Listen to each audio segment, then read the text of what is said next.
আসসালামু আলাইকুম আ রহমতুল্লাহি ওয়া বারাকাতুহু। শীতের সকালে কষ্ট করে ঘুম থেকে উঠে ঠান্ডা পানি মুখের উপরে ছিটিয়ে যারা অজু করছেন, বিনিময়ে কি কিছুই পাবেন না?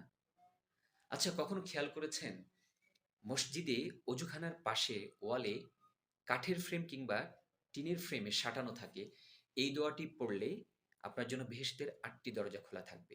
দোয়াটি হলো আশহাদু আল্লা ইলাহা ইল্লাল্লাহু ওয়াহদাহু লা শারীকা লাহু ওয়া আশহাদু আন্না মুহাম্মাদান আবদুহু ওয়া রাসূলুহু।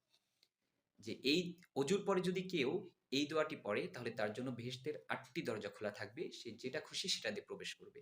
সুবহানাল্লাহি ওয়া বিহামদিহি সুবহানাল্লাহিল আযীম। সহিহুল মুসলিম। আচ্ছা, পৃথিবীতে এমন কোনো পানি আছে যা মানুষের পাপ রাশিকে ধুয়ে ফেলে, মানুষের গোনাকে মুছে দেয়? হ্যাঁ, এমন পানি আছে। সেটা হচ্ছে অজুর পানি। তাহলে বুঝতেই পারছেন আজকে আমি অজু নিয়ে কথা বলবো।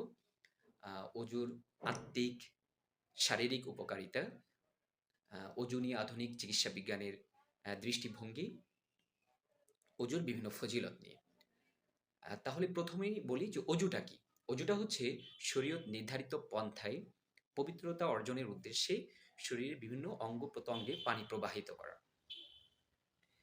মহান আল্লাহ তাআলা বলেন, বিসমিল্লাহির রহমানির রহিম, ইয়া আইয়ুহাল্লাযীনা আমানু ইযা কুমতুম ইলাস সালাহ ফাগসিলু বুজুহাকুম ওয়া আইদিয়াকুম ইলাল মারাফিকি ওয়ামসাহু বিরুউসিকুম ওয়া আরজুলাকুম ইলাল কা'বাইন। ইয়া আইয়ুহাল্লাযীনা আমানু, হে ঈমানদারগণ, ইযা কুমতুম ইলাস সালাহ মানে তুমি যখন নামাজের জন্য দণ্ডায়মান হতে চাও, দাঁড়াতে চাও।